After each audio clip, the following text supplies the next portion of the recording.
Okay, welcome back to our second session. So hopefully our first session have given you enough background about why we are doing renewable energy and why energy transition is important for us in climate change and also looking at how to reduce the effect of global warming. Yeah. So before we start, to dive deeper about renewable energy, the community-based model and all, let me just provide a little bit more basics on the type of renewable energy that is being used in our application. So first of all, I would like to just go through what I'm going to present this session. We're looking at basic principles of energy. Later, I'll explain about what is renewable energy sources, and then also looking at the concept of renewable energy generation, the type of renewable energy, and also the future of renewable technologies. Yeah. So let me just go briefly to the basic principles of energy first. I'm sure you have learned this in school in our basic science class. So I think these are just matter of providing us some rehash of common knowledge. As you know, there are different types of energy, and the basic principle that we know that the universe is made of matter, yeah, in terms of solid, liquid, and gas, and energy. So matter and energy. So these two is sort of resources that we humans have been using and capturing and transform so that we can use this energy and matter for our daily lives. So in the law of conservation of energy, it states that energy can be neither created or destroyed. Can only be converted from one form of energy to another. So meaning to say, all the energy that we need is already around us. Yeah. So we are not creating any new energy. We are just using technology to capture and also transform those energy for our use, of very specific use. For example, when we need to move, basically we are using kinetic energy. So when we do hydropower, so actually we are going to use the potential of gravity to create the energy that we need. The sound, yeah, sound wave, these are all made of vibration, yeah. And for example, thermal, hot and cold, actually is not, it's cold, it's not, actually it's cold, but it's just the absence of thermal energy, yeah.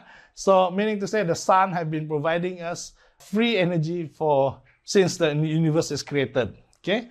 So, and most importantly for human, we use chemical energy every day because what we actually consume, we eat, we turn into chemical energy, and this chemical energy is turned into energy that we use to move our muscles and so on. So other things like mechanical, electricity, radiant, nuclear, electrical, these are all energy that is already available, yeah, when the universe was created. So we are just using that and using technology to collect it and store and use it for our daily life. So, for example, when we use our car, so we're actually using chemical reaction from fossil fuel. So we use the chemical hydrocarbon that is inside the fossil fuel, combust it to create thermal energy, and also creating kinetic to move the gearbox, and we have mobility, right? So that is the way of basic principle of energy. So when you want to look at renewable energy, so we're going to look for sources of energy that is already there and is renewable. One of the biggest potential that we always have in this earth is what? Potential energy of gravity. So that's why when we look at hydropower, we are looking for and later on we're going to explain when we do feasibility study, we're going to measure the head, which is actually the vertical drop of water, right? So gravity actually moves water, hence creating kinetic energy. So later on, we put the kinetic energy in terms of water inside a pipe, and we turn that kinetic energy into mechanical motion to the turbine, and the turbine, mechanical motion and mechanical power, that converted into electricity through magnetism, and we can use electricity to do other forms of, for example, radiant, which is light. We can use it to make thermal when you can heat the water, and so on. So the potential is unlimited. Yeah, it's only limited to the capability of the technology that we have. So that's just one example of how different energy forms can be transformed. So as long as the process is harnessing, storing, and also transmitting and using. Yeah. So these are like systems. That's why when we do solar or micro hydro, we call it micro hydro system or solar power systems. Yeah. So let's see, one of the basic principles in renewable energy is all our energy is actually coming from the sun. And it's the form of rain, hydropower, because there is what we call natural water cycle. Who ever heard about natural water cycle? Natural water cycle means the sun warms up the ocean, any body of water, and there's evaporation. The cloud goes up to the mountains and pour the water up the mountains, and hence creating potential energy that flows through downhill. So this also created by the sun. Without the sun, do we have hydropower? No, because we need the power of the sun to run what we call the natural water cycle. Secondly, solar power. Okay, same thing. The solar power is actually coming from the sun in form of radiation.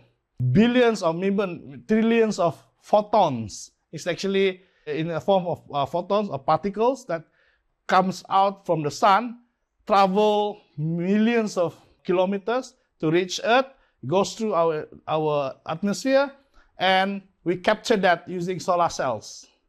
That's why it's called photovoltaic, because we are capturing the photons from the sun and turn into voltics. So volts, electricity. So photovoltaics. And how about wind energy? Yeah, the same thing. When the sun warms the plane or our sea, there is difference of hot and cold. So what happened? Hot air goes up, so it creates low pressure. And the low pressure, there's high pressure, so there's movement from the high pressure to the low pressure, right? Hence creating what we call wind belt.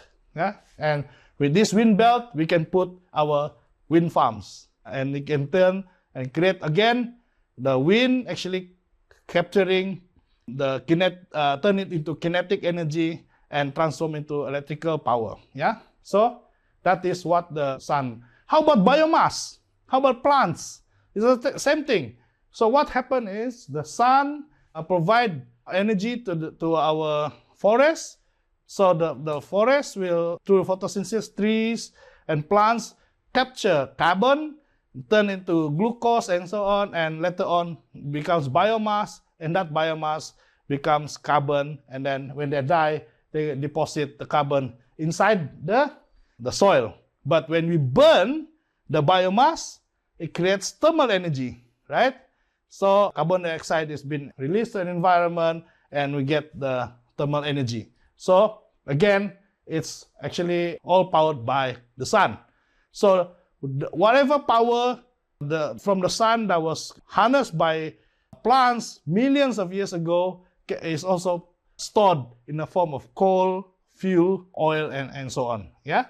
So everything comes from the sun. A brief infographic about what are the different trends of renewable energy around the globe. So one of the things that we can see that more and more power is being generated through solar. Yeah, and we can see solar, as I explained earlier, it actually absorbs the photons through the photovoltaic cell and turn it into electricity. And some of this power can be harnessed directly, but we can also use or store it so that we can use for later of the day. The only problem with solar power is its intermittency. It's not consistent. Meaning to say, we don't have sun when we really need it. Like for example, at night we need lights, but there's no sun, right? So we have to store the energy in forms of batteries in order for us to use solar power. We also have wind. Unfortunately, in some region, not all regions have wind power, because we must have some sort of a thermal belt, a natural thermal belt, to harness larger scale wind. Yeah, so we can also use that. The other potential energy is geothermal. So geothermal is actually steam from hot rocks deep inside our ground, and when this groundwater seeps in and come into contact with the hot rock, it immediately becomes steam and it goes up. So we can actually capture this steam and we run it into a steam turbine. So the steam turbine spins, create kinetic energy, and the mechanical motion of the turbine can be used to run generators and generate electricity. We also have hydropower when we capture it, or there's two types of hydro. Either it's a dam base where we store water and we only release it when we need the power, or we can also have what they call a run-off river system that always run based on what is the flow available. And for us, when we're developing sustainable energy, we are only referring to the run-off river systems because it doesn't create any obstruction to the flow of water, and we don't destroy the environment. Larger dams, not sustainable because it will submerge large area of forest and also displace many people. So that's why it's important for us when we talk about hydropower, we are talking about the run-off river systems. And the last and not the least, biomass energy. Yeah, biomass energy have actually two types. One is biogas, because the biomass that decays is actually any organic matter. When it decays, it actually emits or release what we call methane gas. Yeah, methane gas is actually 25 or 26 times more potent than carbon dioxide. So if we can capture the methane gas, it's almost the same as the LPG that we have to use for cooking. And we can use this for also creating thermal energy, and it can also run thermal power plant or internal combustion engine to turn the generator and generate power.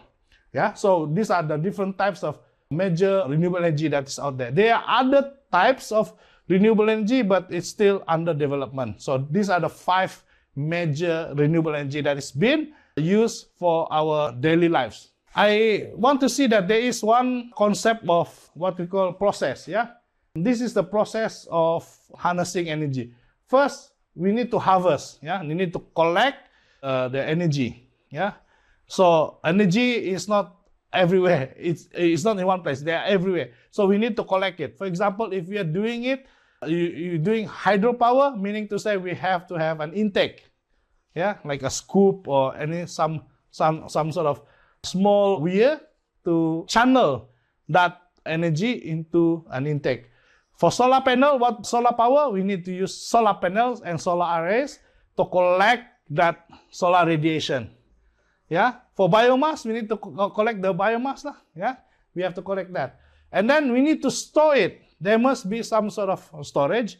For some system like micro hydro, we might not have any storage, but the major storage is actually our watershed. If our watershed is well protected, during dry season, the river dries slower. Yeah. If you don't have good watershed, then the storage of water is not good and it dries very fast. So, it will have disruption. So, meaning to say there must be some sort of storage. The same does for our batteries. Yeah. For our battery, for solar, we need to store. For biomass, we need to have feedstock for our biomass plant and so on. Yeah. Then there is a form of transport, because when we collect those energy, normally it's not in the most ideal places. So we have to have some sort of transportation. For example, we need to use pipes and cables. Yeah. For hydro, we need to use the pipe to connect intake to the powerhouse. Right. We cannot carry the water bucket by bucket. It has to be some sort of pipe or conduit that connects that two sides, from the intake, which is higher up in the hills, and also powerhouse, the lower side, to harness the gravity potential of the moving water. Yeah. And then the use. How do we use energy? So we have different electrical appliances that converts electricity into different types of energy use. For example, if you want mechanical motion, for to wash our clothes, to run our washing machine, we need to have a motor to convert the electricity into mechanical power. Or if you want to bake, you want to cook, we need to have a heater to create the thermal energy, convert the electrical energy into conversion back into thermal energy to cook our food and so on. So there are different types of electricals, very specific electrical appliances. And last but not least, we have to have a management system. Meaning to say, if you have electricity or any other form of energy, so we need to have management. So any form of energy needs to be managed. For example, electricity, we need to know how much is being used and how are we going to collect revenue from the use of energy, because we need to pay for the operations and maintenance of the system. Yeah. For example, we need to have kilowatt meters and so on. So these are some of the typical processes that needs to happen in any energy systems. So we have to have collection, we have to harness the energy, store, we have to transport, what are the type of use, and also the type of management. Next. So solar PV.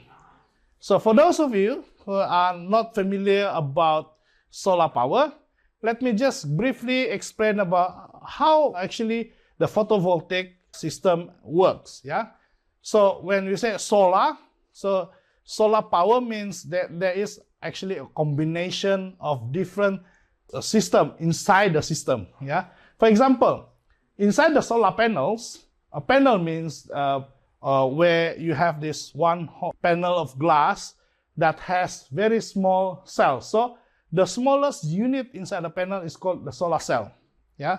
Normally, it is made from silicon or refined silicon, P-type or N-type, and more solar technologies being developed. There are other type of material to make solar cells, but typically it's made from silicon, a semiconductor that harness the photons from the sun to able to let it pass through, so that the positive particles is being collected by one side, and you have the base, substrate base that also have some semiconductor to collect that negative charge. So when you have collection movement of electrons, negative and positive, then you can see there's an electron flow. So it creates this what we call a photovoltaic effect. So each of the cell approximately create about 6.6 volts, half a volt.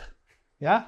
So if we create this into series, many cells, it creates significant size amount of voltage to create the voltage to charge the battery. Yeah. So then all these cells is being arranged into what we call a cell, and it's been encapsulated with different types of layer. And the most important part is they have the anti-reflective layer to ensure that when the sun ray goes in, it doesn't get reflected. So it needs to be absorbed. But we also need to have a tempered glass on top, because there is elements, we have heavy rain or rainstorm or sometimes hail, with the small hail. At least it can withstand those elements. And you need to have a frame, aluminum frame, so that it can be mounted into what we call a solar array. So solar cells and many solar cells form into a panel, and when we connect these different panels, it becomes a solar array, and many solar array forms a solar panel system. Yeah. So the sizing and the type and the voltage is to be used for this different solar panel system. We need to have a proper process to calculate and design. Yeah. But for the purpose of introduction, this is how the different units in a solar panel works. Yeah. The photovoltaic effect that forms the solar cell, solar panel and array, and combine into solar power system. So let's see how the application of this solar power. Yeah. So there is actually very clear definition or the difference between solar off-grid and grid-tied photovoltaics. Yeah, you have to remember that there is different types of application. For us who are doing this for mini-grid, we are actually looking at off-grid solar PV. Why? because our grid or our system is not connected to the main grid. So we have slightly different codes and how component. So the most important difference between a grid tied and an off-grid is an off-grid requires battery. Yeah, we have to store the power because we don't have 24/7 power. Yeah, so we need to have batteries, a battery in form of battery bank to store those energy that is harvested during the day so that it can also power at night. Meanwhile, for a grid-tied solar PV, we don't require any battery because whatever power that is generated by the solar panels is directly converted into AC or alternating current and is being synchronized and fed in to the grid, yeah, through an inverter. Okay, so we'll learn about inverters and control systems later on. But the idea is that we have solar panels and it goes through a process of conversion. Yeah, first, solar power is generated in direct current, DC. Okay. Meanwhile, our appliances at home, our lights, our TVs, everything is run on AC or alternating current. So we have to have an inverter to convert that DC energy into AC. Yeah. So for off-grid power, we slightly different because we have to store the power inside the battery. And normally battery can be different type. And now we have seen many development in terms of types of battery. One, we have seen lead acid batteries being used, AGM, gel type, and now there's more popular with lithium-based batteries. Yeah, but because of environmental concern, there's still another type of battery being developed, which is that sodium-based batteries, which is going to be, I think, coming into the market very soon due to the limitation of lithium. The advantage of lithium versus other base is lithium have what we call higher C rate, meaning to say you can charge lithium battery at a faster rate without going through a lot of stress. Because for electric vehicles, they need to have fast charging. But for us who doing solar power, we actually don't really need very, very fast charging. What we need is high capacity. So maybe in the future, we should consider other types of battery too. Okay, so that's the introduction about solar. Yeah. So now let's go into hydropower. So earlier I explained about hydropower is actually very much harnessing the potential energy of gravity of the earth. Yeah. So meaning to say hydropower actually relies so much on the natural water cycle. So it means to say the sun heats up the sea or any water body, it evaporates the water into cloud and hopefully it will fall in the mountains. And from the mountain, because there's a difference of elevation, there is always potential gravity that pulls down this and to create kinetic energy. So what we need to do is we need to harvest the potential energy of water, especially the kinetic energy, into a pipe, which we call a penstock, yeah, and connect it into a turbine, yeah, from the higher level to a lower level. So the pressure creates this kinetic energy, and as the water goes through the turbine, it spins the turbine. It actually the water comes into contact with the turbine, and the turbine spins and creating mechanical power in terms of mechanical torque. Yeah, and the mechanical turbine is connected through a shaft that spins the rotor of the dynamo or the generator, and the spinning motion through the magnetism inside the rotor creates electricity. Yeah, that's the conversion that happens. So the most important part is how do we harvest consistent flow of kinetic energy. So that's why it's so important that when we do our feasibility study, we need to know how much mass of water is available. So if you look at the famous equation E_mc squared, meaning to say that energy is called mass and gravity. Yeah. So the larger the mass, and then if you put the gravity, which is a constant, you know how much power that you actually can get.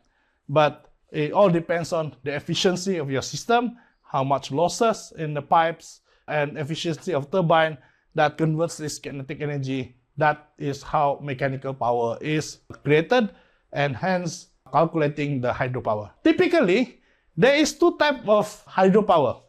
And I mentioned briefly just now that small hydropower is much more sustainable because it doesn't require any dams. Yeah, we don't need to dam the water, the river, to create hydropower. Because what we do is we want to harness the natural topography. We want to use the natural topography. We want to use the natural flow of the water in terms of flow. And combining this, we have what we call a runoff river hydro. So we have a small intake. We divert some of the water, maybe a maximum of 60% of the river, goes into a penstock pipe. It's pressurized, it goes in contact into the turbine, and the turbine spins and generates electricity. And the water goes back to the same river. And in the same time, we can also have potential to use this water because it's clean. We have nothing, no contact of anything. So we can use this for other things like rice irrigation, we can use for water supply, and so on. But the most important part in a small hydro is you have to protect your watershed because that is the storage. That is your natural dam. And meanwhile, for large hydro, in a large hydro, because they use so much flow that they need to block the whole river and store the water when they need large amount of power. Because the fluctuation of demand actually varies throughout the day. So when more power is required, they need to release more water and create more power. So meaning to say they have to store large amount of water. That's why they have to have a dam. But unfortunately, because of the large dam, it's going to submerge large area of forest. And meaning to say, for us indigenous people, most of our communities live along the river, and a lot of our communities will be affected to this large dam. So we always have been very clear that in developing hydro dam, we don't want the large-scale dams because it's very unsustainable. It's going to have a lot of effect. That's why we continue to promote runoff river systems because it has the advantage of also protecting the watershed. So the third part is biofuels. Also an exciting type of renewable because for us indigenous people, we have a lot of biofuel because we live around forests and also we live around animals. Because a lot of the waste, animal waste, agricultural waste can be turned into biofuels. One of the important biofuel is actually methane. So if you can collect animal droppings or manure, we can put it into a biodigester, we can collect the methane. So it avoids that methane escaping to the atmosphere. And we can use it to cook, to generate power and so on.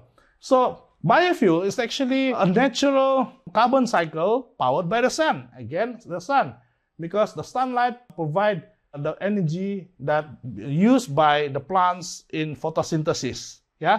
What is photosynthesis? Basically, photosynthesis is a process used by the plant to convert some of the nutrient into glucose. The glucose can then turn into cellulose and any other mass that been deposited to its trunk, its leaves, and also the roots.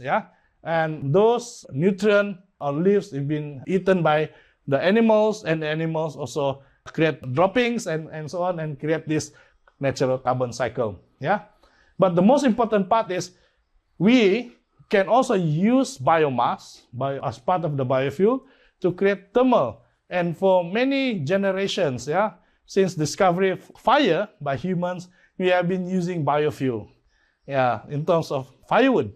But these days, we have been also having some issue with using firewood as the main source of thermal energy in our daily life, especially in the domestic, because we want to reduce the emission of the biofuel. So one of the things that we can do is maybe we can make sure that we can use a better, more efficient cook stoves that reduce the need for more firewood.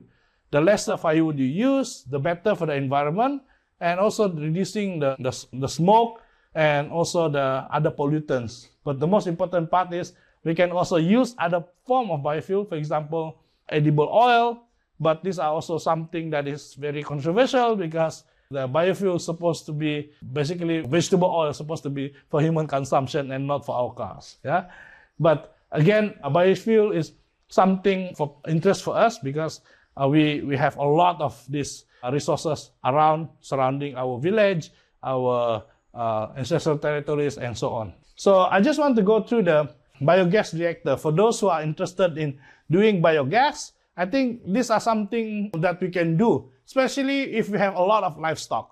Okay, but it's not limited to livestock. Here at Create, we have done a few types of biogas digester. One of it is looking at this normal biogas digester. Well, what we do is actually all the waste, agricultural waste, mixed with animal manure, goes to like a normal septic tank, but with a tight dome, yeah, airtight dome. What happens is like they're going to have what they call an anaerobic process. It's a natural decay by microbes, just like our stomach lah. And in the process of decay, all this organic material, biodegradable material, actually degrades and what we call a release methane, and we trap it and we can store it into a biogas container, while the degraded or the slurry that comes out from the digester can be used for very good fertilizer, and it can go back to our farms. So these are just an example of a biogas reactor. Meanwhile, in a biomass energy, these are just example where wood products or any woody product, from palm fronds to bamboo, anything that is in the form of biomass, we can actually shred it into small pieces and we can process it inside the gasifier or inside the boiler. We burn it to create thermal energy, or we process what we call a pyrolysis process. Yeah, a pyrolysis process, basically burning or heating all the biomass material in very high temperature, but without the absence of oxygen. So when you don't have oxidation or oxygen, there's no oxidation. So the organic matter starts to decay and starts to deform and release different type of gases. For example, hydrogen, methane, carbon monoxide, carbon dioxide, a little bit vapor into the gas. It's called syngas. So the syngas is then filtered and all the condensate will be collected as what they call wood vinegar, and it can use for agricultural purposes. But then the carbon that is left in the pyrolysis process can also be used for fertilizer. But the important part is the syngas is combustible. So we can feed it into an ordinary internal combustion engine as an alternative to diesel or petrol fuel. Yeah. So these are some of the interesting technology that we can. And in fact, we have already developed at Create Borneo. I just want to explain about the new development about the technology.